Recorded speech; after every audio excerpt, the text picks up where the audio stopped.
Hey, everybody, and welcome to another episode of the Disney Resorts podcast. My name is Kenny Hayes, and I'm joined alongside, as always, by the one, the only, Walt Ramirez. Hey, Ken. Good evening. How are you today? Good evening. How are you, good sir? I'm excellent. Thank you. So, folks, in this week's episode, we have some pretty good news topics we're going to start off with.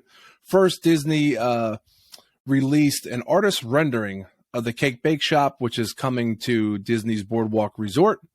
And then if you are an annual pass holder, if you want to be an annual pass holder as well, we have several updates that Disney World just dropped regarding that, even price increases. Yep, happy holidays.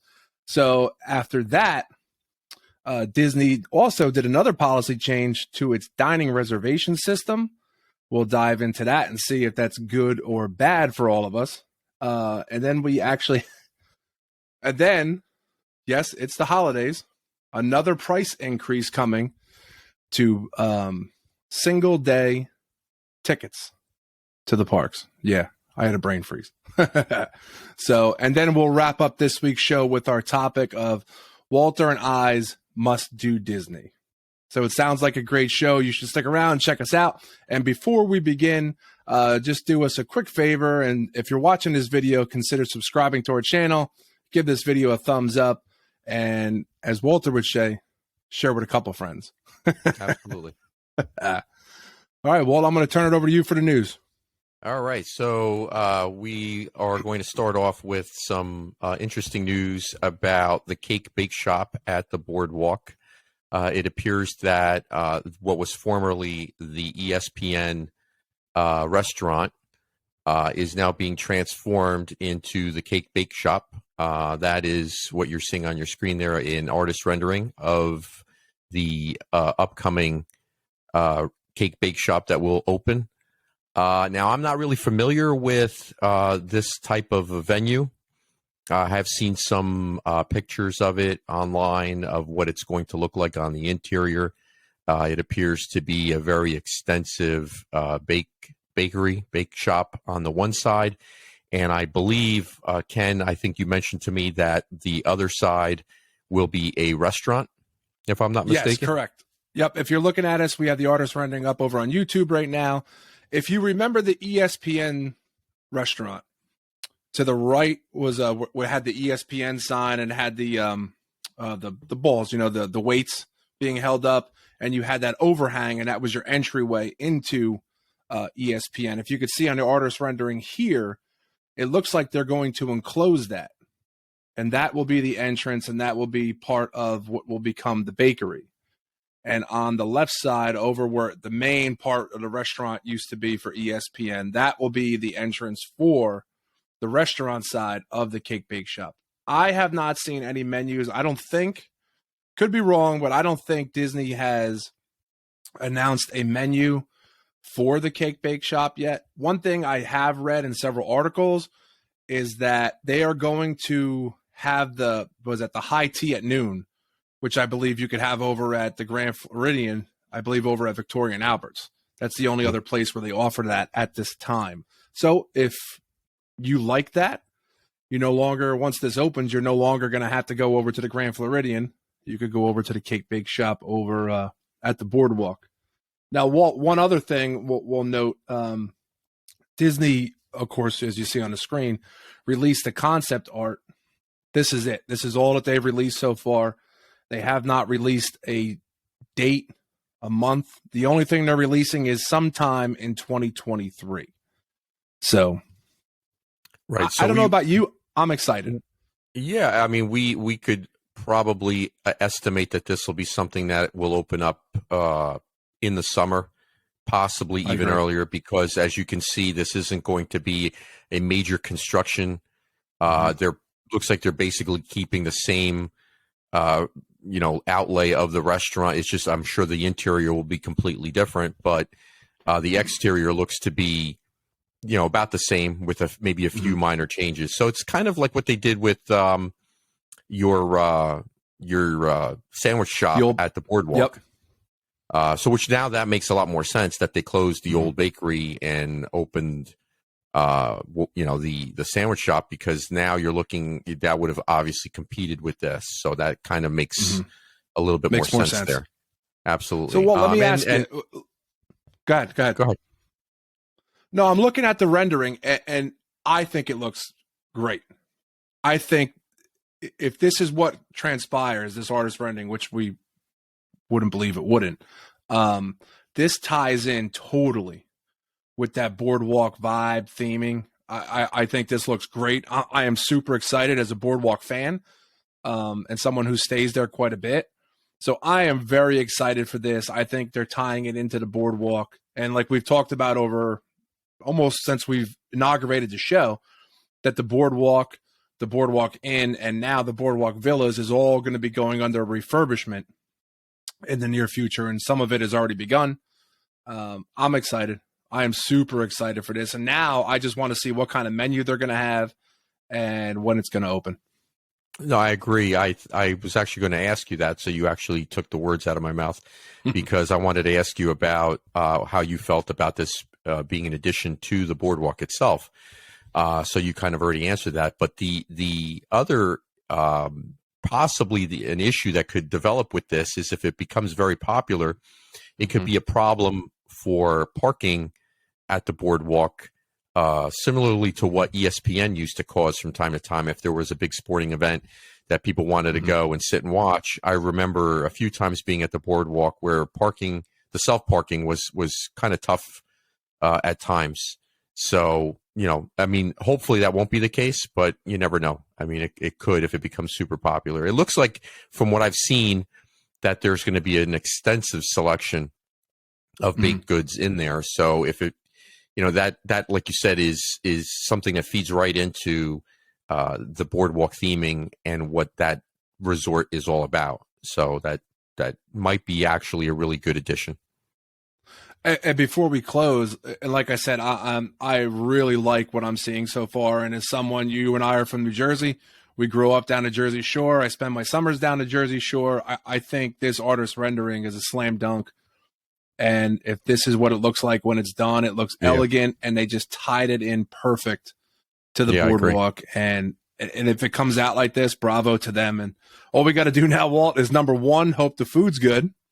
And then it's going to be another, how do you get to, you're going to be fighting people over the dining reservation, but that's okay. Yeah. Well, hopefully it won't be a dining reservation needed, but you never know. I mean, if on the restaurant side, it probably will be.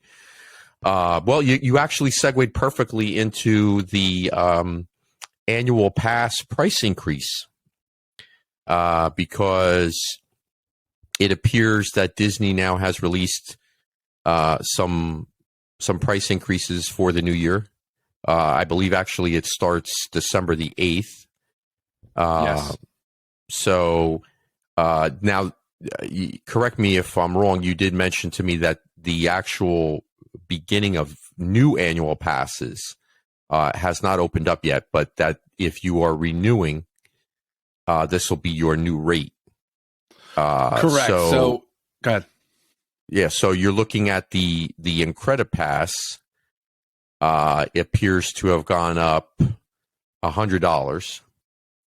The Sorcerer Pass, which appears to be probably the one that most folks are going to purchase, considering that one went up about actually, no, I'm sorry, that actually only went up about $70. So that's actually not that bad if my numbers are correct here. And that's the one I currently have. Okay. So the Incredipass, I'm assuming, is one that also encompasses weekends and holidays, if I'm not mistaken. Yes, and that's the one, like I have a good friend at work. If you're not a DVC member and you live outside of Florida, the Incredipass is the only pass you can get. Okay. So you're stuck paying, you're stuck getting the top annual pass, which means you're stuck paying the $100 increase. Yeah, you're stuck. And here it is up on the screen now over on YouTube. You're looking at, let's call it, it's $1,400 a person. Yeah. It's a lot of money. It's a lot of money. So like Absolutely. right now, a good friend of mine at work, just him and his wife, it's $2,800 for two people. Right. So, and had I renewed my passes at the old previous rate that I could have renewed back in August, I would have paid $2,400. Now, at the time, I thought that was a lot, and that's one of the reasons why I didn't renew. And now it's $2,800, which is gives me even more of a reason not to renew. So, again, we could talk about that on another show, but to me, this price increase really excludes a lot of people. And if you're not going to Disney multiple times a year, it really doesn't make any sense whatsoever to do this, because it is so expensive, and you're laying out this in advance. So you're technically giving Disney your money up front. It's not like it would be nice if they did the same thing they do for a room reservation, where you put down a down payment and then you pay for the room on your day of check-in. They're not going to do that with the annual pass. But it would be nice if they were able to come up with a plan where you could divide the payments up over the course of the entire year to make it easier for people to afford. But I don't think that's going to happen either. The other two passes, the Pirate Pass and the Pixie Pass, had minor increase. Well, the Pixie Pass had no increase, which is for Florida residents only. And that is, I think you mentioned, Monday to Friday. That's a Monday through Friday, no weekends. No weekends, right. And the Pirate Pass, I'm not too sure how that one works, but I would assume that probably has significant restrictions on it as well for the price point that it's at. Correct.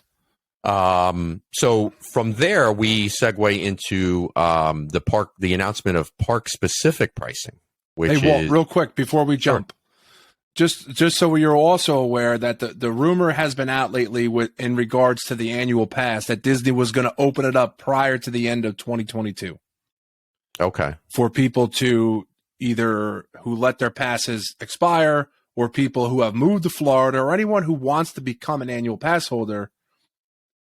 A lot of what's trickling out is do not expect that until sometime after the new year. There are rumors coming out, and I've read it at a couple different outlets, that Disney may make an announcement sometime after the new year in January about if and when and what they are going to reopen to the general public in regards to annual passes. And I hope they do open it up, because as of right now, it's 3 out of those 4. So the only one right now that is available, and it's only available to Florida residents, is the Pixie Pass. No one who wanted to buy an annual pass at Walt Disney World has been allowed to since 1 year ago. Since last November, they put a hold on it. So take into account, hopefully we'll have some new information after the holidays. And like I said, I just had my older brother just moved, in the Orlando area, and he would probably get a pass. But right now, he can't even, unless he were to get the Pixie Pass, he wouldn't be able to get it either. So hopefully they do that. But Walt, we've talked about it in shows past. They don't really like us pass holders. So they're trying to make us extinct. Part of the reason for that is because of the next topic, which is the park-specific pricing. They probably had that in the works for a while. And they certainly can make a lot more money off of that than they are making off of the annual pass. So they've announced that the 1 day, 1 park ticket is now going to be increased based on which park you choose to go into. So there are a few different tiers. The top 2 tiers are Magic Kingdom and Hollywood Studios, which are now at $124 per day. Epcot is coming in at $114, and Animal Kingdom is bringing up the rear and only $109, which I believe is the current rate. Correct. For at $109. So so it tells you that how highly they think of a poor Animal Kingdom, that they didn't qualify for a price increase. But it also tells you that they, along with the park reservation system, which they've implemented now for a while, that they probably have had this in the works, where they're figuring out that the popularity of those top 2 parks, which is Magic Kingdom and Hollywood Studios, that they can stand to make a lot more revenue off of doing a one day, one park ticket versus having you come in there and plunk down $1,400 for an annual pass. Because if you start figuring out, how many people are coming in and maybe only doing a 2 or 3 day trip, they're going to make a lot more money off of the way they have this set up currently. So I don't know, how you feel about this, Ken. I personally think this was something that was probably, been thought of already for probably close to a year, if not longer. And I think they were just trying to massage it into the multitude of price increases that they've had, so that people wouldn't really, clobber somebody over the head with this, because they've had so many that, after a while, your head is spinning. Well, if you look at it, these new fees, the costs, will take effect again. Disney's saying Happy Holidays, Merry Christmas, Happy New Year. Here's your rate increases for the next 12 months, or even sooner. But as of December 8th, just like the annual pass increases, the one-day park tickets will take effect, these prices, on December 8th. Now, if you look at, so the prices that Walter was going over, and it's right now, it's up on YouTube. It's $109, Animal Kingdom, $124 for Hollywood Studios, Epcot, $114, $124. That's the minimum. So that's for like their slower time. And one thing I read is that the most significant increase is Magic Kingdom at $189 a person per day. And that will be the week of between Christmas and New Year's. And they said because of high demand, that's why it will be increased. So there you go. Demand. So what they've done is they've frozen you out of the annual pass, because you can't get the annual pass. Even if you couldn't get it at that time of the year because there are restrictions on it. And then they're forcing you to pay the increase if you want to go to Magic Kingdom during the holidays, especially during the Christmas week. You're going to pay the $189. Now, Walt, let me ask your opinion on this, because I don't know if it's you or your wife when you guys do your park reservations. 99.99% of the time, my wife takes care of all of it. So it's not exactly, as I'm not well versed on this new park system. I did do it once on my last trip, and it was very easy, but I'm a pass holder. I went into the My Disney Experience app. I clicked Epcot. It said, yay. I went in. But also with this change from what I was reading is if you're getting the 1 day, 1 park ticket, so you have to pay for the ticket first, then you assign yourself the park. Then after that, they send you your park reservation. That's correct, except that you automatically will get that park because you're paying the increase. Yes. so that's where the interesting thing is if you're willing to pay the increase, you'll get the reservation no matter what. So somehow they magically will find room for you if you're willing to pay the added price tag for that, because they're not going to sell you a ticket for $189 and then tell you, sorry, the reservations are all gone, because they don't want to have to refund you the money. So they'll squeeze you in no matter what. Well, one plus, Walt, Animal Kingdom's prices did not change. Well, yeah, I mean, that's actually is a plus, because that is one of those parks that actually does have quite a bit of things to do there that are interesting and fun, and it's maybe not at the same level as the other parks, but again, I don't want to be the one that's going to complain that park doesn't get an increase. That's it, doesn't make any sense. I'm glad it didn't, because I actually would go there at the current rate. But I guess that's how lowly they think of that park for some reason. For some reason, that park doesn't get any love, and I don't know why. Back to the days of when they used to have a commercial running in the rooms, and I'm sure you remember this. Maybe not, because I don't know if it might have been before you started going, where they used to have a commercial that said "not a zoo," because everybody thought that Animal Kingdom was a zoo. I do remember that, and that was back during, I believe, the Michael Eisner days. So they've never really, for some reason, never never really had a lot of respect for Animal Kingdom, but again, I'm not going to complain about them not increasing the price. I'm glad they didn't, at least for now anyway, until they change their mind. But here's a bright side for you, okay? The bright side is that along with all of these increases, Disney has bestowed upon us the wonderful tap style, the golden tap style at I guess at all the parks. No, right now it's only Magic Kingdom. I'm sorry. So only Magic Kingdom. So now you, as an annual pass holder, will feel the privilege of having a golden tap style to walk into the parks. Well worth. There it is.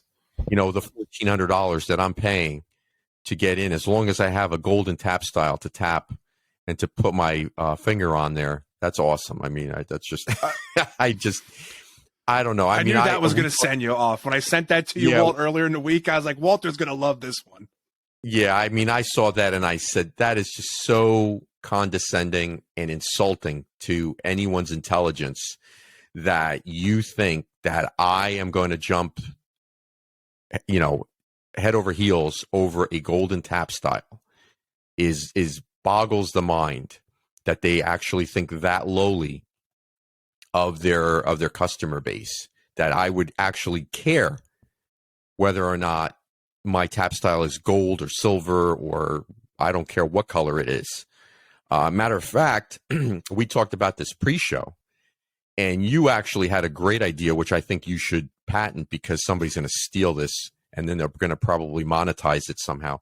Well, we have it recorded. It's official now. Yeah, absolutely.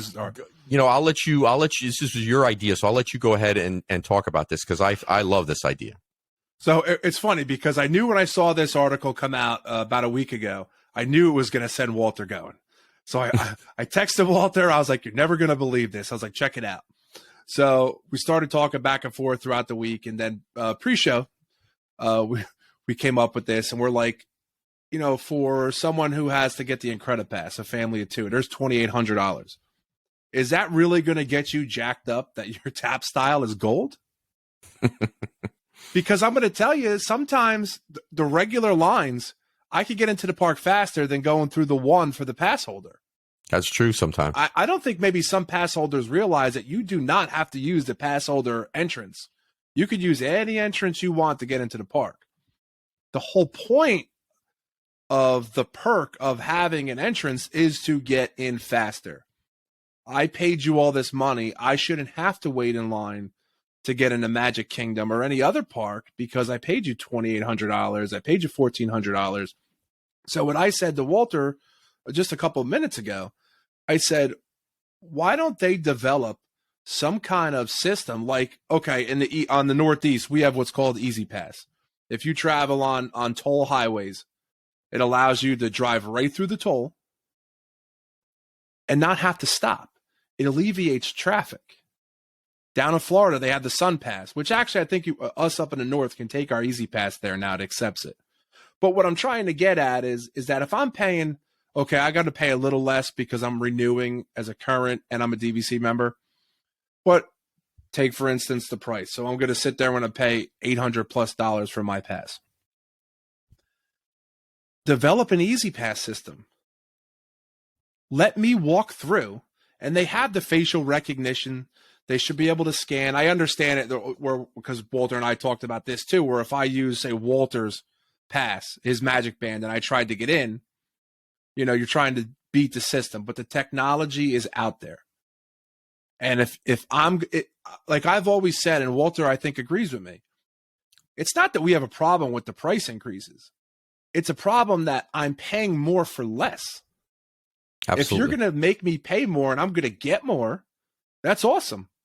And if I can afford it, I'll gladly hand you my money. If I don't have to wait in line at Magic Kingdom or any other park because I paid out in front all that money and I can literally Easy Pass into the park, that's something to get jacked up about, not about a golden tap style. Now, granted, I think it looks great, but I mean, if that gets you jacked up, I don't know. It doesn't me. And listen, I told Walt too, because as a DVC member, when I tap in my Magic Band and I give my finger and I have the pass, it lights up green, then it goes purple and it says, "Welcome home." Okay, but it still doesn't get me jacked up. I mean, I'm paying a lot of money for that. A lot of money. Right. It's nice, but it's something that you could do without. But as far as what you mentioned with your Easy Pass line for annual pass holders, it makes all the sense in the world, because now you feel like you're getting some sort of value for the ticket price that you're paying. That while other folks have to still stand online and do their Magic Bands, you can actually go right through. If the TSA can do that at the airport, then Disney can come up with some sort of a system that alleviates the line for the annual pass holders. Again, and like you just mentioned, you've taken away so much value over the last several years with the amount of increases that we've had to endure, and yet you're not bringing anything else to the table other than these tiny little superficial things like the golden tap style. I mean, like you said, if you're getting excited over that, then you need some therapy, because that is just not something that either that or you have so much money, so much expendable cash that you don't care how much you're paying, and that's something that minor makes a difference in your life. But let's not dwell on negativity there, and move on to something that actually is a positive. Okay, there is a glimmer of hope at the end of the tunnel. Disney actually finally, let's give them credit, they finally did something that makes sense with the dining reservations. They announced that the cancellation policy for the dining reservations now has been changed from what was previously a 24-hour window where you had 24 hours to cancel. Otherwise, you were charged a $10 cancellation fee per reservation per person, to now a 2-hour window, which is tremendous. Now, I will put an asterisk next to that, because in the past, if there were weather issues, for example, torrential downpour, thunderstorm that precluded you from going to a reservation, they were very good about that, and they would always tell you, no, don't worry about it, we're going to waive the fee. But aside from that, if you just decided to change your mind at the last minute because maybe you were having a good time at the pool or you were doing something else at the park, and you were like, I really don't feel like keeping this reservation tonight. In the past, you were out $20 or more. If you're a party of 4, now you're out $40. Now you have a 2-hour window to be able to cancel that. And I think, that's a really good thing that they're doing. Now, one thing they excluded, so I'm going to get into it in a second, because I'm happy, but I'm a little concerned, and I'll bring that up. But so there's 3 restaurants that are excluded from this policy. 1 is Hoop-de-Doo Review. 2 is Monsieur Paul. I was good. I took French. And 3, Victoria and Albert's over at the Grand Floridian. So those 3 restaurants are excluded from the policy change. I used to like, and I totally agree, because sometimes your plans change. Like you said, Walt, you're going to be at the pool, or I'm in the park, and I'm like, you know what? I don't want to do that. Or something else came up, and you're looking on your My Disney experience going, oh, wow, Le Cellier popped up, but I'm here. You know what I mean? Because I remember one time, one of our couple trips ago, we were in line for Spaceship Earth, and we actually didn't have a dining. We were like, we're just going to eat quick service somewhere, or even back at the resort. And while we were waiting for Spaceship Earth, I clicked on, and boom, I was able to get a table too for Le Cellier. So that was cool. And we literally got on the ride. Yeah, got on the ride, got off the ride, and I was there and sitting in 15 minutes. It was perfect timing. But see, I liked it because what I did like about the 24-hour is that even when I was on vacation, some of those restaurants that I couldn't get between, say, like now and my next trip, I would say 7 out of 10 times, by the night before, I'd start logging in. Like I start 4 o'clock, 5 o'clock, 6 o'clock. I kept looking in, and generally about 70% of the time I could get that restaurant that I wanted. And that's how I usually get sci-fi, because sci-fi, for whatever reason, and I have good luck, but sci-fi haunts me because my daughter and my wife love to go to sci-fi, and it's a pain in the butt. Yeah, it's a pain in the butt. But I do also see the positive in it, that it allows more flexibility in my day. So that I am for this policy change.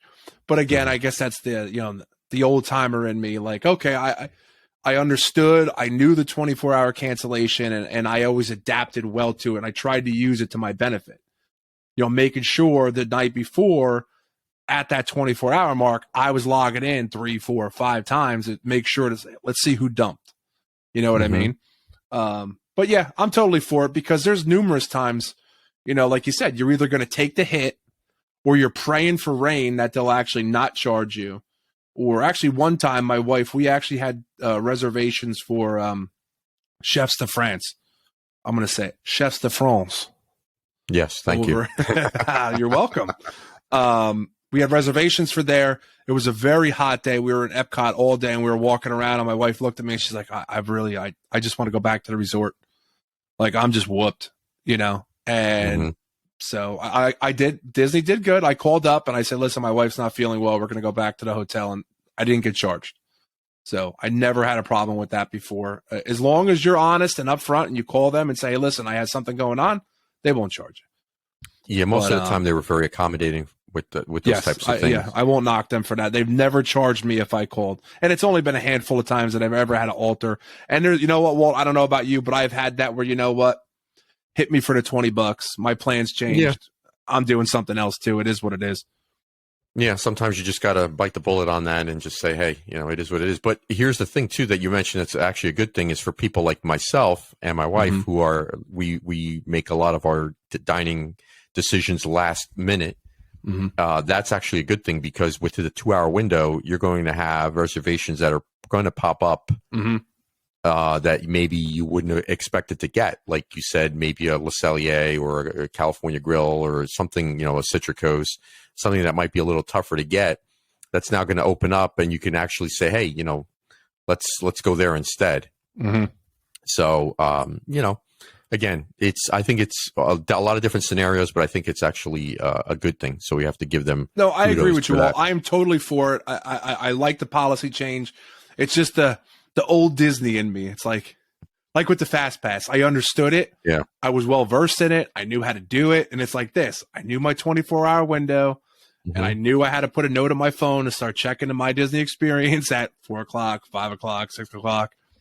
Because we're a little different. You kind of like to eat later, where my wife and I kind of like to eat earlier. I mean, for Disney standards, it's later for me, because I eat like a 70-year-old man at like 4:30. I'm like, let's have dinner. And Walter's like, what? I'm having lunch. Yeah. Yeah, you're like the Seinfeld episode. You're having a steak at 4:30. Don't judge me. The early bird special. That's you. You're the early bird special. Yes, I am. So we're going to move on to our main topic for this episode, which we discussed a few days ago. We thought about some must-dos at Disney, things that if you're a first-time visitor, or if you're just someone who maybe doesn't go that frequently, and a lot of things have changed over that period of time that you haven't been there. Now, these aren't necessarily things that maybe Disney would promote as must-dos, but things that Ken and I kind of collaborated on this, and we came up with things that we really think are iconic, or things that if you've never been there before, you would definitely benefit from doing it and getting, quite a bit out of it. So we'll start with Magic Kingdom, which is the most iconic park at Disney World. And one of the things that we both would agree on, I think, which unfortunately right now is not functioning, but should soon, is the Walt Disney World Railroad. Now, the Walt Disney World Railroad is by far the most iconic thing at Disney World and at Magic Kingdom, in my opinion, because of the love that Walt had for trains and for the railroad. If you take any time to learn anything about Walt and you know what he was about, that was one of those things that he just absolutely adored. So the Walt Disney World Railroad, once it gets up and running again, which hopefully will be soon, is definitely on my list of a must-do. How do you feel about that, Ken? I'm 100% in agreement. And if you missed it, it's a couple shows ago. I'll put it in the show notes of this video. We talked about it, and there's nothing more iconic than the Walt Disney World Railroad. I'm not going to get into the whole spiel that I did last time, but there is nothing more iconic than walking up to Magic Kingdom, seeing that train or seeing it go through the station, hearing the steam, hearing the bells going. That sound is Disney. That sound is Walt Disney. That sound is Magic Kingdom. And since 2018, we have not been able to experience it, and that park needs it. And they're testing, and I've seen a lot of videos now, so they are practicing. So yes, we're hoping. I would love to see that Walt. That'd be a great Christmas present to everyone to get that running before the. You know, I understand we are in the cusp of the holiday season, and if you see here, all behind you and I, we're already there too. Right. If it's holiday in Disney, it's holiday here. But that would be cool to see that, absolutely, and I 100% agree with you. The number 2 on our list is the TTA, the Transport Authority. It's a slow-moving ride around the castle and the different lands at well, not all of the lands, but it encompasses a few of them. But it's one of those iconic rides. It's very slow-moving, relaxing. It takes you through the spaceship, Space Mountain. I'm sorry, Space Mountain, and Tomorrowland. And it's above ground, above the park. Well, not above the park, but you're getting. I get your drift. You're in the air. In the air, yes. So I personally love it. I always go out of my way to get on the TTA at least once or twice on every trip. It's one of those fun rides at Magic Kingdom. To me, I thoroughly enjoy that. Now, Walt, do you remember when you used to be able to walk on the TTA? Yes, I do. I miss those days. Yeah, I miss those days a lot. Wait. Yeah, now you'd be able to just walk right up, jump right on. Yep. It's like it's about a 15-minute ride, 15-minute ride, somewhere around there. But it's a very relaxing. Kick your feet up, and it's funny. One of my favorites is like when you go inside and you see the replica of what Epcot was projected to be by Walt Disney himself. And then I also like going into Space Mountain and you can't see nothing. Yeah. You can't see your hand right in front of you. And it's just, I don't know why. I'm like, oh, this is great. But have you ever experienced it? Have you ever been lucky enough to go through Space Mountain and they've actually had the lights on? Yes, I've had that cool. Actually a few times. That's pretty neat to see. That is pretty cool. The inner workings of Space Mountain. Absolutely. Yes. But then you're looking around going, that's it? Yeah, exactly. See, it takes away the magic from it. Yeah, you don't want turn the lights off. Yeah. And lastly, at Magic Kingdom as a must-do is the fireworks show at the end of the night to close out the park. Currently, we're looking for, I believe it's in Enchantment. Yes, Enchantment is current right now. Is the current show. Okay. But we are looking forward to the old show coming back. So that is something that I would definitely put on a must-do list because that really gives you the feel of Disney World and Magic Kingdom and the castle. It's an experience that definitely is well worth putting on your must-do list during any vacation. Moving on to Hollywood Studios, Rise of the Resistance is at the top of my list as a must-do. It's a tough, it's sometimes you could be waiting now. It used to be where you had to make a reservation for it.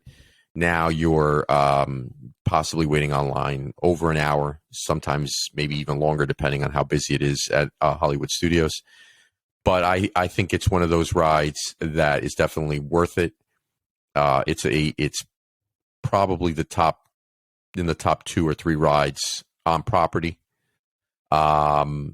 I know, Ken, you haven't experienced this yet, No. But I think it's a ride that I think you'll enjoy. Hopefully, in the near future, you'll be able to get on. I agree. My only hesitation has been, and I know it's one of those trackless rides like Minnie and Minnie's, yeah, Mickey and Minnie's. But I've seen it because I've watched the clips on YouTube. So I always worry, and you know better than anybody, I always worry about kicking my vertigo and then being shot out for a couple hours. And I know like it lifts you in one spot and there's some quick movements. So that's been my only hesitation to do it, because it actually got triggered a little bit on Ratatouille, but I was okay. I'm okay. But yes, everything I see, I love it. I think that's so cool when you walk in, and I'm only going off videos and pictures of like where you have all the stormtroopers. That looks cool. That just looks really cool. Yeah, everything absolutely. I've seen, it's a great job. It is on my must-dos. So, well, the number 2 on the list that I have is one that you have done, is Toy Story Mania. Toy Story Mania is just iconic. The movie itself and the ride. It's a lot of fun. It's a game, basically. It's kind of like a Buzz Lightyear type game, but much, much, much better than Buzz Lightyear and cleaner. So, yeah, you don't have to bring a bottle of hand sanitizer with you on, although you can, but you don't really have to. But anyway, to me, it's just one of those really fun competitive type rides where you can compete with the person you're with or with whoever's in the car to try to outscore them, and it's just a lot of fun. It's a really fun experience. I know you've done it before and you've enjoyed it. Yeah, I'm gonna say it is one of my favorite rides. It's probably in my top 5. But I'm gonna warn you, if you haven't, if you're listening to this show and you haven't, your elbow and your shoulder is definitely gonna hurt if you're competitive. I promise you that. I am very competitive. Walter's very competitive. My wife is very competitive. So when we go, I mean, it's full bore. You're pulling that thing, you're going, and okay, I'm gonna give credit. My wife beats me a lot. and it drives me nuts. But when I do beat her, oh, she gets mad. Yeah, you could wipe out your rotator cuff doing that. Yes, so. you can. Yes, you can. But yeah, definitely, if you haven't tried it, in our opinion, it is a must-do for Hollywood Studios. Absolutely. And then wrapping up Hollywood Studios, Tower of Terror for me. I had a few other choices. Yes, I know you're not going to get on. I had a few other choices, but for me, Tower of Terror is always been the iconic ride at Hollywood Studios, even before anything else, any of the newer rides came into play, just because of how it stood out above all the other rides. And it's the first thing you saw when you came in there. It was like staring you in the face. You couldn't avoid it. And it is still a very, very fun ride. Maybe not on the top of everyone's list, but for me, it is one of those iconic rides that if you're going for the first time, or if you haven't done it in quite a while, it's definitely something I think you should do. Now, I know you're not going on. No, I'm not going on. I don't care how much tea in China, whatever you want to go. I'm not going on. It took years, but my wife goes on it. She likes it. My daughter's not afraid of anything. She'll go on anything.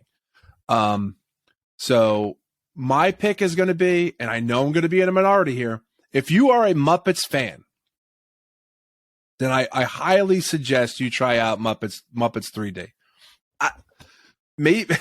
I know I'm probably in the minority here, but just about every time I go to Hollywood Studios, I will go to Muppets 3D. I enjoy it. I know what's going to happen each and every time, and I laugh each and every time. So that is my must-do if you're a Muppets fan, and I know they're not as popular as they used to be, but I love Muppets 3D. I really do. So that's my must-do. So we're going to give you a few more, but then we're going to do our Animal Kingdom and Epcot must-dos for our next show. But we're going to also mention that looking at it from a resort standpoint, depending on where you're staying, there are two resorts that really stand out as resorts that should be, visited if you're not staying at those resorts.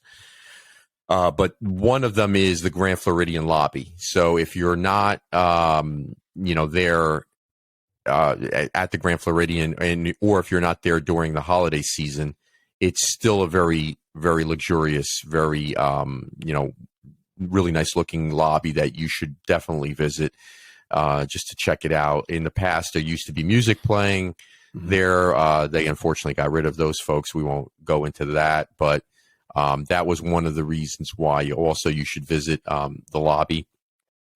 During the holidays, you have the gingerbread house, the Christmas tree. It's a beautiful lobby and definitely worth visiting.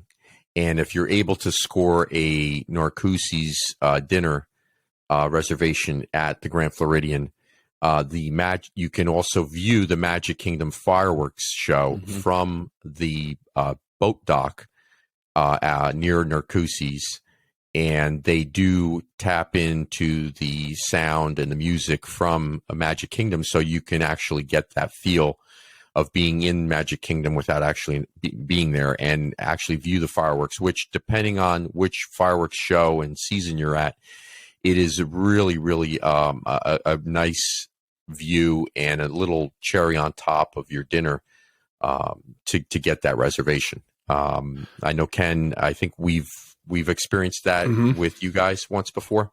Yeah, I'm totally in agreement. And like I said, we're basically in agreement because Walter and I discussed this prior to the show. But now please note that as of filming right now, Narcoossee's is closed for refurbishment. It's going to be opening, I believe it's sometime next year. Walter and I, our families were together. We experienced dinner back then it was Happily Ever After. And we walked outside because we timed it right. Our food was ordered. They'll let you get up and walk outside. We walked outside, went down to the boat launch, and got to watch the fireworks, and they piped in the music. So that was another nice thing. But I totally agree with Walter in regards to the Grand. I have not stayed there, but I do like their dining. I think they have some of the best dining on property. But like you said, it's grand for a reason. Their main lobby is grand, and it's beautiful. And I know it gets knocked a little bit, and I'll even say sometimes you almost feel like it's a little stuffy, but it is grand. It is elegant. It is beautiful. And like you said, if you're going this time of year between the tree and, Walter said it on our last show, the modern marvel, the gingerbread house, is gorgeous. So you cannot go wrong if you're there for the holidays. Definitely go check it out. So yes, we agree. That is our must do for Grand Floridian. Now, on number 2 on the resort list, which one would you put on this list? Would you put the Wilderness Lodge on this list, or would you put the Poly on the list as a must do? Unless I didn't hear you right. So it's the Polynesian and the Wilderness Lodge. Are we talking Christmas or just regular? Either or. Either or. Either or. I'm going to say, because I've been there and I've seen it, if you're going for the holidays, you have to go to Wilderness Lodge, the lobby. You have to. And I posted it before on Instagram. I will post it again. That lobby at Christmas and the size, it is just absolutely beautiful. The way it's decorated, that tree. But if we're talking any other time of the year, it's the Poly. Okay. Poly hands down. Poly hands down. I had a feeling that you were going to lean that way. So, yeah, Poly hands down. You know me, Walt. I like to go get a Dole Whip, relax, go sit and people watch, and I absolutely love the smell of the Polynesian. Yeah, absolutely. I would agree with you that the I haven't seen it personally at the Wilderness Lodge, but I've heard that the Wilderness Lodge lobby, especially during the holidays, is almost comparable to the Grand Floridian in terms of the decorations and the opulence of it. So Yeah, like the Polynesian just has a standard size tree. It's not gonna blow your socks off. Is it nice looking inside in the Polynesian? Absolutely. But if you want to talk about that grand, it has that the Wilderness Lodge has that grand effect. The height, everything, and the tree is ginormous. Yes, I know. I sounded like Elf. I sounded like Will Ferrell and Elf. Ginormous. But that's okay. But it is though. But non-holidays, Polynesian, hands down. Holidays, you got to go check out Wilderness Lodge. Now, quick funny story, and I have a picture of it, so I should post it. A couple years ago, we went for the holidays, and we're sitting right next to the tree. And you know us by now. I said 100 times, we love to just sit back, relax, coffee, people watch. So I'm looking at the tree in Wilderness Lodge, and I'm looking at my wife, and I'm like, did you see that ornament? So I get up and I look at it. Somebody made a handmade ornament, and it was a cardboard square with tinfoil around it, like an air duct. And when you look down it, it was Bruce Willis from Die Hard. Yeah, I was hysterical. I was like, there's no way that Disney put this. Somebody made that and put it on a tree, and I have pictures of it, and I promise I will upload it to Instagram. I just thought that was hysterical.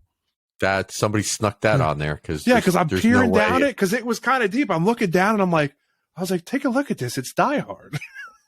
Yeah, because I don't think Die Hard was a Disney movie, so no. And we don't even want to get into that debate whether Die Hard is a Christmas movie or not. We're not going. Yeah, exactly. So lastly on our list for today, we have Disney Springs. Mm-hmm. So Disney Springs has a large assortment of different things that you could say are, must-dos, but we're going to pare it down to just one or two. I have... I think Chef Art Smith's is definitely worth a must-do dining reservation if you're able to get it. And then to wrap up your night with dessert at Jardelli's, that is always a very iconic ice cream place to go to. My wife also wanted me to mention Beaches and Cream at the Beach Club as another option for a must-do dessert place, which we can get into on our next episode. But Ken, you mentioned Jardelli's. I know we've both been there numerous times and enjoyed it. It's a nice end of the night treat. And if you're staying at Disney for the first time, it's definitely one of those things that you should put on your list to do. I agree. And I've said it in prior shows. 99% of the time, that is where we go our last night there.